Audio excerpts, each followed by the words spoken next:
श्री बाहुबली विद्यापीठ बाहुबली संचलित श्री विद्यासागर हाईस्कूल आक्कीवाट सुस्वागतम। कक्षा छठी, विषय हिंदी, स्वास्थ्य संपदा। इसके लेखक है महात्मा गांधी जी। महात्मा गांधी जी अपने बेटे को खत लिखकर स्वास्थ्य का महत्व बताते हैं, व्यायाम का महत्व बताते हैं। चलिए तो अब हम ये पाठ देखते हैं। आज हम एक नया पाठ पढ़ेंगे और पाठ का नाम है स्वास्थ्य संपदा, हिंदी सुलभ भारती, कक्षा छठी। और यह पाठ महात्मा गांधी जी ने लिखा हुआ है। दोस्तों, हमें पता है जीवन में व्यायाम का और स्वास्थ्य का बहुत ही महत्व है। अगर स्वास्थ्य न ठीक न हो तो हम जीवन में आगे कुछ भी नहीं कर पाते। तो यह बात महात्मा गांधी जी को भी पता थी और इसलिए उन्होंने अपने अनुयायियों को यह बात हमेशा बताई। आइए देखते हैं कि उन्होंने स्वास्थ्य संपदा के बारे में, हेल्थ के बारे में क्या बताया है। तो सबसे पहले महात्मा गांधी जी के बारे में थोड़ा सा जान लेते हैं। इनका जन्म हुआ है 2 अक्टूबर 1869 पोरबंदर, गुजरात में। इनकी मृत्यु 30 जनवरी 1948। परिचय, आपको राष्ट्रपिता की उपाधि से जाना जाता है। तो प्रस्तुत पत्र में एक पत्र है ये जो हम पढ़ने जा रहे हैं अभी। यह बताया गया है कि खुली हवा में नियमित रूप से व्यायाम तथा समय पर किया गया संतुलित भोजन ही स्वस्थ जीवन की पूंजी है। देखिए, इसी बात पर हमें जो है यहाँ पर जोर देना है। व्यायाम और संतुलित भोजन, वह भी सही समय पर किया हुआ। इस पत्र को हम पढ़ते हैं, आप इसको समझने की कोशिश कीजिए। बीच बीच में मैं आपको कुछ बताता भी रहूंगा। चलिए पढ़ते हैं। चिरंजीव जमनालाल, यहाँ पर संभवतः चिरंजीव कहा या चिरायु कहा होगा। जमनालाल एरोड़ा, ये पुणे में स्थित है। जब गांधी जी एरोड़ा के जेल में थे पुणे में, 8 नवंबर 1932 का यह पत्र है। महात्मा गांधी जी ने जमनालाल बजाज जी को लिखा हुआ है। देखिए क्या कहते हैं पत्र में। तुम्हारा पत्र अभी मेरे हाथ लगा, सुना और उसका जवाब लिख रहा हूं। तुम चाहते हो वे सब आशीर्वाद टोकरियों में भर तुम्हारे जन्म दिवस पर तुम्हें मिले। तुम्हारे स्वास्थ्य के संबंध में सब कुछ जानने के बाद भी जो विचार मैंने बताए हैं उन पर मैं स्वयं दृढ़ हूं। तुमको अपने खर्च से भोजन प्राप्त करने की छुट्टी मिल सके तो उसे प्राप्त करने में कोई दोष नहीं। शरीर को एक अमानत समझकर यथासंभव उसकी रक्षा करना रक्षक का धर्म है। मौज मजे के लिए गुड़ की एक डली भी ना मांगो, न लो, परंतु औषधि के तौर पर महंगे से महंगे अंगूर भी मिल सके तो प्राप्त करने में कोई बुराई नहीं दिखाई देती। इसलिए ऐसे भोजन को ग्रहण करने में उद्वेग की आवश्यकता नहीं। ऐसी स्थिति में दूसरों को भी ऐसा खाना खिलाया जा सके तो खिलाना चाहिए। देखिए कि यहाँ पर महात्मा गांधी जी कह रहे हैं कि शरीर की रक्षा करना ये रक्षक का बड़ा धर्म है। और मौज मजे के लिए जैसे मीठी चीजें खाते हैं, जैसे हालांकि आज के समय में भी गुड़ बहुत महत्वपूर्ण है, अच्छा माना जाता है शक्कर की तुलना में, चीनी की तुलना में। लेकिन उस समय भी गांधी जी ने कहा था कि अधिक मीठा मत खाओ। लेकिन औषधि के तौर पर अगर हमें कुछ मीठी चीज लेनी है तो महंगे से महंगे अंगूर भी क्यों ना हो तो हमें खरीदने चाहिए, और उसे खरीदने में कोई बुराई नहीं है क्योंकि उसका उपयोग हम औषधि के तौर पर कर रहे हैं। तो ऐसे भोजन को ग्रहण करने में हमें हिचकिचाना भी नहीं चाहिए। और ऐसी स्थिति में दूसरों को भी ऐसी चीजों की नसीहत देनी चाहिए, उनको बताना चाहिए। मेरी दृष्टि में जितने गेहूं मिलते हैं उतने खाने की जरूरत नहीं। गुड़ को बिल्कुल छोड़ देना उचित मानता हूं। तुम्हारे शरीर को गुड़ की जरा भी आवश्यकता नहीं। इसके बदले निर्दोष शुद्ध शहद लेना अधिक अच्छा है। परंतु जब तक मीठे फल मिल सकते हैं उसकी भी जरूरत नहीं। दूध की मात्रा बढ़ाना अच्छा है। देखिए यहाँ पर महात्मा गांधी जी कह रहे हैं कि हमारे भोजन में क्या होना चाहिए, गुड़ तो छोड़ दो, मतलब चीनी जैसी चीजें जो होती है मीठी मीठी वो छोड़ दो, और उससे अच्छा शहद है। लेकिन अगर हमें मीठे फल मिल रहे हैं अच्छे अच्छे, तो शहद की भी जरूरत नहीं। ऐसे गांधी जी के विचार है, और कह रहे हैं कि दूध की मात्रा बढ़ाना बहुत अच्छा है। जैतून के तेल की जगह मक्खन लेते हो, यह ठीक ही है।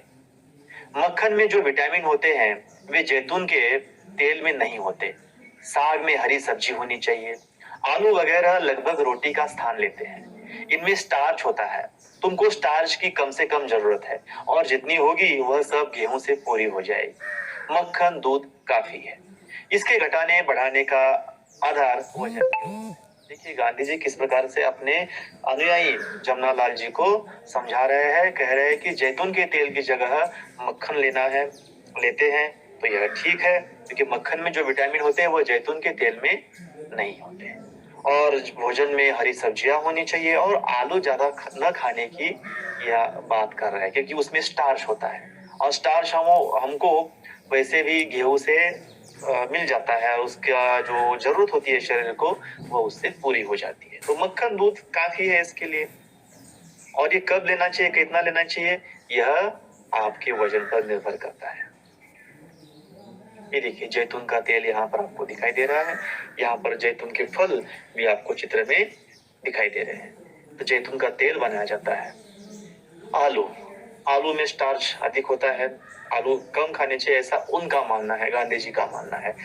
वजन के स्थिर हो जाने तक और हजम होता रहे, तब तक मक्खन की अथवा दूध की या दोनों की मात्रा बढ़ाते जाना चाहिए। तरकारियों में लौकी तथा भिन्न भिन्न प्रकार की सब्जियां, फूल गोभी, पत्ता गोभी, बिना बीज की सेम, बैंगन, इन सब की गिनती अच्छी हरी सब्जियों में होती है। गेहूं का आटा चोकर मिला हुआ होना चाहिए। यदि गेहूं बिल्कुल साफ करके पीसा गया हो तो उसका कोई भी अंश नहीं फेंकना चाहिए। आगे कह रहे गांधी जी कि आपका वजन कितना है, उसके ऊपर सब बातें डिपेंड करती है, निर्भर होती है। तो जैसे हमारे शरीर की जरूरत है, वजन है, वैसे मक्खन और दूध की मात्रा को बढ़ाना चाहिए। और तरकारियां मतलब जो सब्जियां वगैरह होती है, इसमें जो लौकी है, फूल गोभी है, पत्ता गोभी, और भिन्न भिन्न तरह की सेम है, बैंगन है, तो इनकी गिनती अच्छी सब्जियों में होती है, हरी सब्जियों में होती है। इसका ग्रहण करना चाहिए।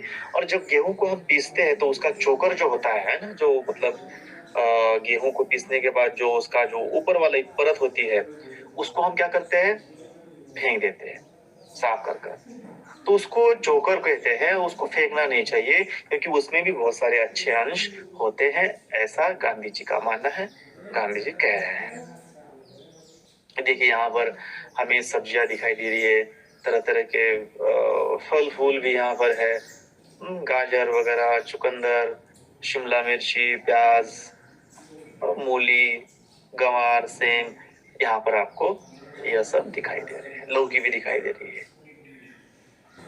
फल में ताजे अंगूर, मौसम्बी, संतरा, अनार, सेब, अनानास लेने योग्य है। फल तो भाई बहुत महत्वपूर्ण होते हैं। तो फल हमारे स्वास्थ्य के लिए बहुत आवश्यक होते हैं, इसलिए हमें कभी भी फल लेने से इनकार नहीं करना चाहिए। जितने फल खाएंगे उतना अच्छा होता है। प्राकृतिक रूप से चीनी की मात्रा, शक्कर की मात्रा फलों से हमें मिल सकती है, और फल खाने से हमारा स्वास्थ्य ठीक रहता है, चंगा रहता है। आजकल जो प्रयोग अमेरिका में हो रहे हैं, उससे मालूम होता है कि एक ही साथ बहुत सी चीजें नहीं मिला देनी चाहिए। फल अकेला ही खाना चाहिए। फल अकेला ही खाने से उसके गुण बढ़ते हैं। भूखे पेट खाना तो सर्वोत्तम है। अंग्रेजी में कहावत भी है कि सुबह का फल सोना है और दोपहर का चांदी है, इसलिए पहला खाना अकेले फल का होना चाहिए। देखिए फलों का इतना महत्व गांधी जी ने बताया है कि अमेरिका में कुछ रिसर्च हुआ है, संशोधन हुआ है, अनुसंधान हुआ है, उसमें भी यह बताया गया है कि फल जो है उनका महत्व है, अधिक महत्व है। और खाली पेट खाना ये जो है यह बहुत महत्वपूर्ण है। और फल कब खाने चाहिए, सुबह खाने चाहिए। रात को या शाम के समय हमें फल नहीं खाने चाहिए, क्योंकि सुबह खाया हुआ फल जो होता है वह सर्वोत्तम होता है, और वो सोने जैसा है, मतलब वो हमारे शरीर को अच्छी तरह से पोषण कर देता है। दोपहर का चांदी होता है और शाम का तो लोहे के सामान ही मान सकते हैं। तो इस प्रकार से फलों की महत्व यहाँ पर गांधी जी ने बताया हुआ है।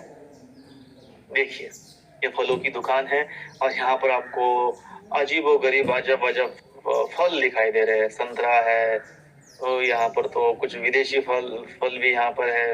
अमरूद दिखाई दे रहा है, अंगूर है, अनानास है, केले हैं, तो स्ट्रॉबेरी भी है। तो ऐसे फल जो है आपको यहाँ पर दिखाई दे रहे हैं। क्या तुम सुबह गर्म पानी पीते हो? सुबह गर्म पानी पिया तो हर्ज नहीं। तुमको 24 घंटे खुली हवा में रहने की इजाजत मिल सकती हो तो लेनी चाहिए। तो कह रहे कि खुली हवा का भी अपना महत्व होता है। खुली हवा में टहलना चाहिए, घूमना चाहिए, तो इससे स्वास्थ्य अच्छा रहता है। तो गांधी जी कह रहे हैं कि गर्म पानी सुबह मतलब गुनगुना पानी पीना चाहिए और खुली हवा में टहलना चाहिए। खुली हवा में रोज धीरे धीरे प्राणायाम कर सको तो अच्छा है। देखिए, अंतर्राष्ट्रीय योग दिवस मनाया जा रहा है, तो प्राणायाम का हमारे जीवन में बहुत महत्व है। सांस को लेना, कुंभक, रेचक, सांस को छोड़ना, सांस को लेना, ये जो प्राणायाम के कुछ प्रकार है, भ्रामरी, कपालभाति, ये हमें करने चाहिए, ऐसा उनका कहना है। रात की सर्दी से डरने की बिल्कुल जरूरत नहीं है, ऐसा कह रहे हैं। देखिए कितना ख्याल रख रहे हैं जमनालाल बजाज जी का। कंबल गले तक अच्छी तरह ओढ़ लिया हो और सिर्फ तथा कान पर कपड़ा लपेट लो तो फिर कोई हानि नहीं होगी। तो देखिए, रात में कैसे सोना चाहिए ये भी गांधी जी हमें बता रहे हैं। तो ये बहुत ही छोटी छोटी बातें, लेकिन बहुत ही महत्वपूर्ण बातें हमारे जीवन के लिए गांधी जी इस पाठ से बता रहे हैं, इस पत्र के माध्यम से बता रहे हैं। 24 घंटे शुद्ध से शुद्ध हवा श्वास के लिए फेफड़ों में जाए, यह अति आवश्यक है। सुबह की धूप सहन हो सके तो इस तरह शरीर को खुली हवा में जितना खुला रख सको उतना रखना चाहिए। माधव जी की गाड़ी तो ठीक चल ही रही है। वहां जो साथी रहते हो और जो आवे सो हम तीनों का यथा योग्य आशीर्वाद पावे। बापू के आशीर्वाद। देखिए, इस प्रकार से कह रहे हैं कि 24 घंटे शुद्ध हवा हमारे फेफड़ों में, लंग्स में जानी चाहिए और यह अति आवश्यक है। सुबह की धूप सहन हो सके तो इस तरह शरीर को खुली हवा में जितना खुला रख सको उतना रखना चाहिए। माधव नाम के और एक अनुयायी थे गांधी जी के, तो उनकी गाड़ी, उनका सब कुछ ठीक ठाक चल रहा है और वो कह रहे हैं कि जो साथी, जो लोग आवे वहां पर जहां बापू जी है, सो हम तीनों का यथा योग्य आशीर्वाद पाएंगे। देखिए, उस समय की हिंदी है, पुरानी हिंदी है, 1932 की हिंदी है, थोड़ा सा फर्क हमें यहाँ पर दिखाई देता है। इस प्रकार से जमनालाल जी को बापू के आशीर्वाद मिल चुके हैं और बहुत महत्वपूर्ण बातें गांधी जी ने उनको बताई है। देखिए, यहाँ पर कुछ प्राणायाम, सूर्य नमस्कार, आसन करते हुए बालक आपको दिखाई दे रहे हैं। सुबह तड़के ही हमें यह करना चाहिए, तब हमें ज्यादा उसका फायदा होता है। जैसे जैसे हम देर करते हैं वैसे उसके फायदे कम हो जाते हैं।